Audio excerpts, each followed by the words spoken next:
Quel signifie le nom que tu portes? Est-ce que tu connais la signification de ton nom? Je ne sais pas si c'est ma foi. Alléluia. Parce qu'il y a des gens qui s'appellent ma foi. Tu connais ma foi? Quelqu'un peut s'appeler ma foi. Ça signifie ton nom et la mort. Oh, c'est ma foi. Si tu es la bien-aimée, tu sais que dans ce pays, tu peux changer de nom. Ma foi. Oh, ma boy. Les coloniaux sont ma fait pour la taille. Ma boy. Oh, le monde a ma boy. Tu connais ça, c'est pourquoi chaque jour, même si tu n'as rien fait, c'est seulement toi. Moi, je n'étais pas là. Et parce que le groupe ma boy. Ton nom est ma boy. Tu verras toujours ce genre de problème. Ma passé. Et c'est quelqu'un qui m'a passé ici. Bien-aimé, cette malédiction liée au nom. Cela fait que tu peux connaître les blocages à cause de ce nom. Cherche la signification du nom que tu portes, bien-aimé. Passe la délivrance avec ce nom. Non, moi, mon père avait beaucoup d'argent. Quel est le nom de ton père? Oh, mon père, le Salimar. Tu connais le Salimar, c'est grâce à Dieu. Non. Assis à une personne. Vous t'avez dit à mes cabas. Pour y aller, cabas. Pour me dire, il faut quand même. Hein? Quel est le nom que tu portes? Et cette malédiction. Il y a des personnes dont le nom a une connotation bien aimée négative. Le problème que tu es en train de vivre est lié seulement à ce nom. Est lié à ce nom. 12 ans passés, si j'ai encore mes moments ou 15 ans, nous avons prié avec une femme qui ne mettait pas au monde pendant 6 ans. Et le Seigneur nous a dirigé, priez seulement la délivrance sur les noms qu'elle porte de sa grand-mère. Bien aimé, depuis cette prière, cette femme a maintenant 6 enfants. Et quand la délivrance se passait, avec les noms qu'elle était en train de porter, cette femme, et tout se passait automatiquement seulement le nom qui bloquait pour qu'elle puisse avoir des enfants. Et cette femme, elle mettait, je ne peux pas citer le nom, elle a maintenant beaucoup d'enfants. La malédiction et le blocage liés au nom.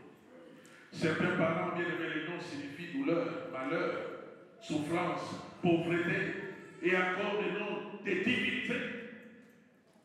Vous savez, il y a des gens qui portent même les noms de divinités. Nous avons passé des délivrances avec un garçon qui s'appelait Wiggins. Bien aimé, après la délivrance de homme, Dieu nous dit, ce nom-là c'était un nom de démon. C'est pourquoi attention aux parents qui donnent les enfants seulement parce que tu as regardé les films. N'est-ce pas, il y a des parents comme ça. Ils regardent le film. Il dit, mon enfant, quand il va naître, je vais lui donner ce nom. Or, ce nom-là, Dieu dit, c'était un démon qui résidait aux États-Unis, qui s'appelait Wiggins. Et après la délivrance de cet enfant, et nous avions donné le nom de Samuel. Et jusqu'aujourd'hui, on continue à l'appeler Samuel. Et ce qui s'était passé, cet enfant avait été atteint même de la sorcellerie à cause de ce qui était lié à ce nom-là. Attention au nom que tu vas donner aux enfants. Des fois, on te consulte. Vous savez qu'il y a des démons qui ont des noms. Comme il y a un démon qui règne ici à Londres et à New York, s'appelle Tsagalala. Et ce démon pousse les jeunes à s'entretuer entre eux. Tsagalala signifie celui qui veille. Et ce démon domine à Londres et à New York. Il pousse que le jeune à s'entretuer. Et il y a des divinités comme ça. Il y a des choses. Des fois, le phénomène des jeunes s'entretuer, mais il y a un esprit qui est derrière. Pourquoi vous vivez ce phénomène? Vous savez, ton nom est comme une prophétie. Vous savez, le nom est comme une prophétie. Vous savez ça? C'est comme déjà on a prophétisé sur ta vie. Le nom que tu as. Est-ce que la prophétie qui est liée à ton nom, est-ce que cela va s'accomplir dans la positivité ou dans la négativité. Ton nom est comme une prophétie. Vous savez, Jacob signifie quoi? Usurpateur, inventeur. C'est ça le nom que Jacob avait. Et cela a eu l'influence négative sur sa vie. Et Dieu lui a donné le nom qui était qui? Israël. Dieu a dit non. Il faut que nous changions le nom de Jacob. C'est pourquoi Dieu a dit il faut changer ce nom. On lui a donné le nom Israël. Pour qu'il entre dans le plan de bénédiction divine. C'est pourquoi il y a des gens, pour entrer dans le plan de bénédiction divine est un problème. C'est seulement que le nom que tu portes et cela en train de te bloquer. Ce que Dieu veut de toi aujourd'hui, que tu entres dans le plan divin de Dieu. Est-ce que tu es? Il a beaucoup de projets pour toi. Mais est-ce que tu es dans ce plan où il y a quelque chose en train de te bloquer pour que tu entres dans ce plan? Pourquoi chaque jour des choses et des situations sans raison? La malédiction liée à la désobéissance de la parole de Dieu. Bien-aimé, si tu ne sais pas, la désobéissance de la parole de Dieu apporte aussi, bien-aimé, la malédiction dans la vie. Je donne seulement l'exemple. Vous savez, il y a ceux qui ont fait de vœux dans leur vie, même dans les églises, jusqu'aujourd'hui, ils n'ont jamais accompli ce vœu. La faiblesse de Dieu est dans le vœu. C'est pourquoi la Bible dit, celui qui doit faire le vœu, s'il ne sait qu'il ne doit pas le faire, il faut mieux ne pas le faire. Beaucoup ont fait des vœux dans les églises où ils sont passés. Je veux envoyer les micros quand je serai à l'Europe. Je veux vous envoyer le synthé. Jusqu'aujourd'hui, tu as envoyé ce synthé à ce pasteur qui est en Afrique. Tu as déjà envoyé les micros. La cotisation des dons qu'ils avaient demandé, tu avais terminé l'engagement que tu avais pris. L'enveloppe que tu avais eu un jour, tu as déjà remis cela ou tu l'avais déchiré? Regarde bien. Cela peut bien aimer à causer. Vous savez, il y a des gens qui prennent des choses par influence.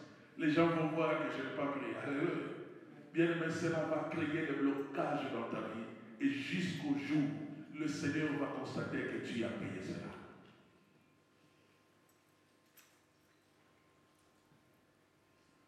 Toute désobéissance à la parole de Dieu est sujet, bien aimé, de malédiction.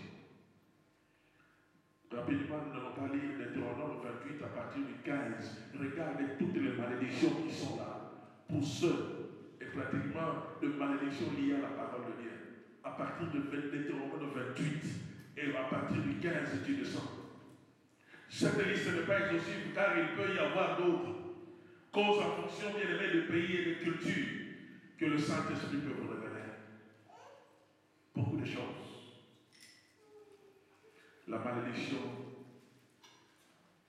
la manifestation de la malédiction dont je veux parler maintenant. La manifestation de la malédiction. Je sais que tu vis déjà la manifestation de la malédiction. La malédiction, bien aimé, en effet dévastateur dans la vie des victimes. Et cela dans différents domaines. Et quand il y a malédiction, bien aimé, il y a des effets et qui doit te suivre automatiquement. Des échecs. Pourquoi ce que tu fais, et cela doit toujours se solder avec des échecs. Et des tragédies inexplicables. Et parce qu'il y a la malédiction, la souffrance de façon sans raison. Pourquoi tu dois souffrir, bien aimé, sans raison? Ton mariage a été disloqué sans raison.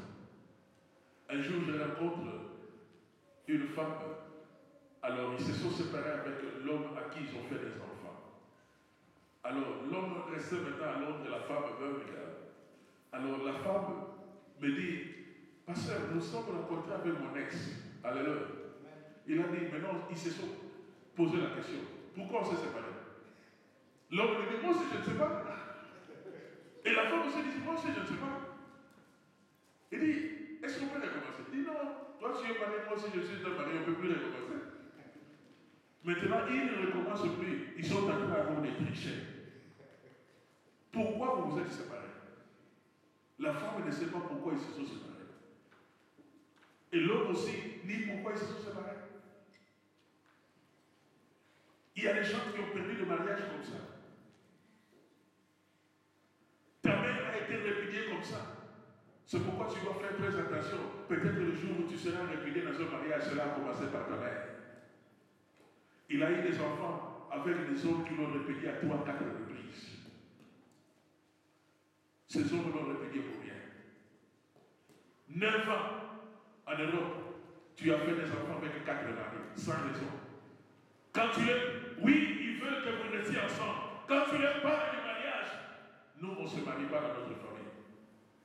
Comment vous ne devez pas vous marier dans votre famille? Une malédiction. Et donc, votre famille est victime. On te prend. Même vous payez la note de cet homme-là, a beaucoup parlé. Même il ne veut même pas payer la note. Cela a commencé par ta mère. Et de fois demander l'histoire de ta mère, comment tu es venu au monde. Et comment de fois l'homme qu'il avait avant, comment il a fait souffrir. Et de fois ce sont les mêmes souffrances que tu es en train de vivre aujourd'hui. Cela a commencé dans une lignée. Ta mère a vécu ça. Mais il t'a caché pour que tu ne puisses pas vivre le profil bas. Ta mère a fait ça pour te lever. Mais il y a quelque chose qui est derrière. Il y a la souffrance dans tous les domaines de la vie. Misère et pauvreté extrême. Et la pauvreté est venue s'installer tout simplement à cause d'une malédiction. Chômage, célibat forcé, accompagné d'impudicité. Alléluia. Une célibat qui est forcé, mais l'impudicité, elle a dit, je vais t'accompagner dans ce célibat. Et pour que nous faisons autant ça. Et cela est très à une malédiction. Des familles bien-aimées décidées par des décès et des décès qui ne se terminent pas. Des morts bien-aimées sans raison. Des morts mystérieuses, maladies incurables et qui fait même défier à la médecine. Vous savez, il y a des maladies qui font défier à la médecine. Un médecin qui opère et quand le malade vient avec la même maladie, mais quand ceux de ta famille viennent, ces maladies ne sont pas guéries. Et parce que cela est lié à quelque chose. Ils ont fait cela pour vous soutirer chaque jour afin que la pauvreté s'installe dans votre famille. Deux fois tu te crois riche, bien mais laisse-moi te dire, en réalité tu n'es pas riche. Tout ce que tu avais gardé, et le diable sait comment il va créer des problèmes pour soutirer cela. Et ce sont les effets de la malédiction. Aux origines bien-aimées, et de fois il y a des divorces, et comme nous avons parlé, des couples instables, ils se bagarrent aujourd'hui, et demain ils se réconcilient, jusqu'à ce qu'ils vont se séparer, et parce que cela a été de fois la vie de votre maman. Le diable se fait beaucoup de choses. Il y avait une femme qui ne mettait pas au monde, et la situation était simple, vous savez ce que le démon faisait. Et quand seulement la femme était dans l'ovulation, c'est là où ce démon venait, il se disputait seulement avec sa femme. Et chaque jour, c'était des disputes. Et quand l'ovulation passe, maintenant ils sont maintenant châtiés entre hommes et femmes. Maintenant, ils ne comprenaient pas comment l'ennemi est en train de jouer les jeux. Mais la femme, c'est comme ça, croyait qu'elle était stérile. En réalité, elle n'était pas stérile. Le démon seulement en train de jouer avec elle. Bien-aimé, je ne sais pas dans quel domaine le diable est en train de jouer avec ta vie.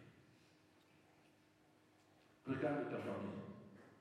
Je t'ai dit bien le dimanche passé, il est malheureux que vous ayez quelqu'un dans la famille seulement élevé, les autres sont pauvres. Qui va souffrir? C'est cette personne qui est seule élevée. Bien aimé, c'est pourquoi tu vois quelqu'un à l'argent, mais quand il donne avec colère, non pas avec gentillesse. Ma caméra se calme, sans me la pour la parole, mais c'est la même. Je l'ai pour la parole, mais la montagne. Vous savez, moi je dis toujours, bien aimé, les malheurs de foi, il y a des fois ceux qui ne veulent pas aller en Afrique, des fois, quand ils regardent sa famille, commencent à pleurer. Alléluia. Quand ils regardent ses frères, oh, Jean, il est quoi? Avec mon vieux, oui, petit. À cause de la souffrance. Mais cette souffrance est venue d'une malédiction. Donc jusqu'aujourd'hui. Et c'est ce que je dis le dimanche passé. Il y a des malédictions qui est en train de fêter les centenaires dans les familles. Et cette malédiction est en train de jubiler jusqu'aujourd'hui. La nourriture du diable, il veut que bien aimé que tu n'aies pas une bonne vie. Et que tu vis dans cette situation. Et lui est en train d'acclamer. Pourquoi tu vis cela? Des parents bien-aimés n'ont pas expliqué. Même les investissements à perte. Quand tu investis, il y a toujours une perte. Tu as investi dans beaucoup d'affaires. Tu as fait beaucoup de business. Mais regarde là où tu es aujourd'hui. Regarde là où tu es. Des blocages, des dettes, des affaires avortées. Tu veux commencer une affaire, c'est là toujours avorté. C'est pas à mon tour avorté. Mais cela est lié à quelque chose. Tu as beaucoup investi dans quelque chose. Même dans le business qui est au pays. Mais cela se solde toujours avec des explications. Pourquoi de votre voisin, vous faites la même chose, pour lui ça marche. Pourquoi pour toi ça ne marche pas? Rendez-nous bien aimé à l'évidence. Et je veux terminer le dernier point, comment vaincre maintenant la malédiction. Parce que ces choses, bien aimé, nous devons vaincre cela. Je veux dire à quelqu'un que la seule solution à ce problème, c'est l'homme de Galilée, Jésus-Christ de Nazareth. Parce qu'il a effacé l'acte dont les ordonnances nous condamnaient en le clouant sur la croix. Vous savez, avant que Jésus arrive, et lui-même a dit, il y a l'acte dont les ordonnances sont en train de condamner votre famille. Il y a des ordonnances. Bien aimé, une ordonnance qui était signée. Mais Jésus a pris cela. La Bible dit qu'il a déchiré l'acte et les ordonnances qui vous condamnaient. Et en les clouant sur la croix. Et ça, c'est ce que Jésus a fait. Ce que tu vis, nous allons le clouer à la croix. Parce que Christ a vaincu. Il a vaincu les principautés, les dominations bien-aimées et les autorités.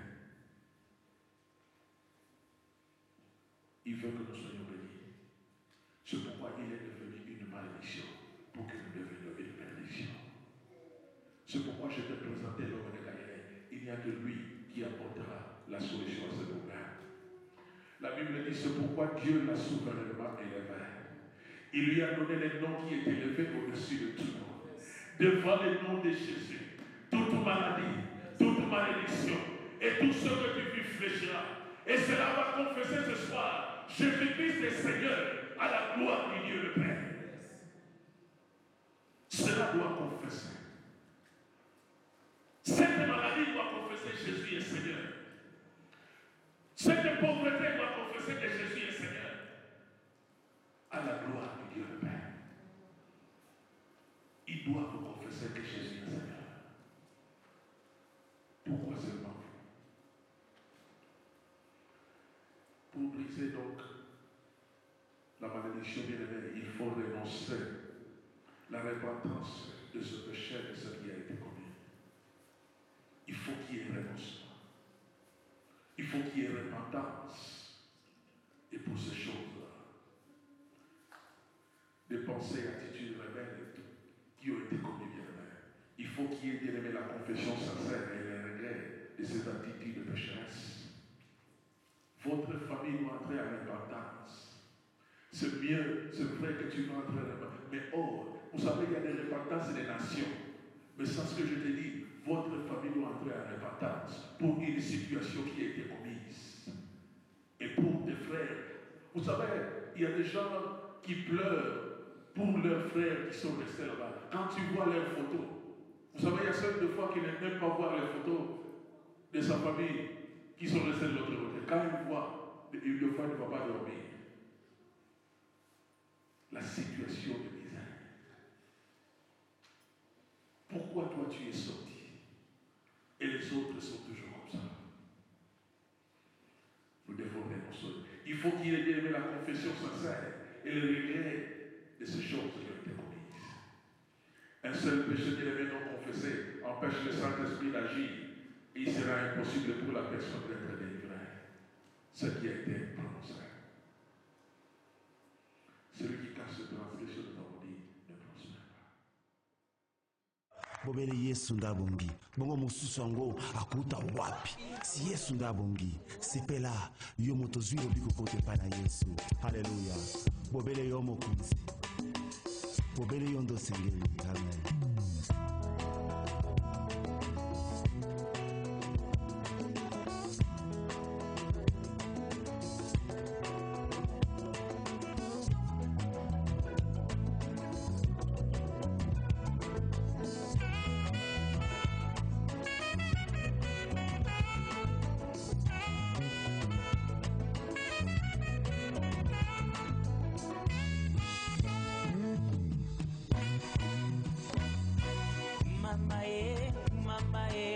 Mama, sunanga, mama.